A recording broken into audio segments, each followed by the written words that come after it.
Arab దేశాలకు సంబంధించినటువంటి ప్రధానమైనటువంటి లెక్క చూస్తే వాస్తవంగా లండన్ని కొనగలిగినంత డబ్బులు ఉన్నాయి అరబ్ దేశాల దగ్గర. వాళ్ళు ఏముంది, ఆయిల్ తోటం అమ్మటమే కదా, ఇంకేముంది అక్కడ. దాంతోపాటు ఏదైతే న్యూయార్క్నైనా కొనగలరో వాళ్ళు, ఏ అలాగే బిలియన్ల కొద్ది డాలర్లు అమెరికన్ యూనివర్సిటీలకు డొనేషన్లు ఇస్తారు. అదే సందర్భంలో ప్రపంచంలో ఎవరికైనా సరే ఆర్థిక సాయం చేయగలిగినటువంటి స్తోమత ఉంది. కానీ పాలస్తీనాని ఎందుకు తీసుకోరు?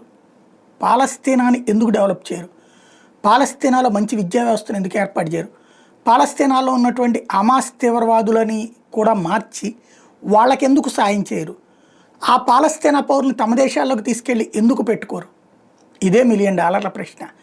అంటే ఎదుటి వాళ్ళని దగ్గరికి పంపిస్తారు. అంటే ముస్లిం దేశాలు ఇప్పుడు దాని పేరేంటి, సిరియా కావచ్చు, యెమెన్ కావచ్చు, లెబనాన్ కావచ్చు, ఇట్లాంటి అంటే ముస్లిం దేశాలలో ముస్లిం విక్టిమ్స్ వాళ్ళందరూ పోయి, వేరే వాళ్ళు కూడా కాదు. వాళ్ళని తీసుకొచ్చి కాపాడచ్చు కదా, వీళ్ళు చెయ్యరు. వాళ్ళు వచ్చి ఎవరి దగ్గరికి వెళ్ళాలి? క్రైస్తవ దేశాల దగ్గరికి వెళ్ళాలి, లేదా ఇతర మత దేశాల దగ్గరికి వెళ్ళాలి. అదే వీళ్ళ యొక్క తెలివితేటలు.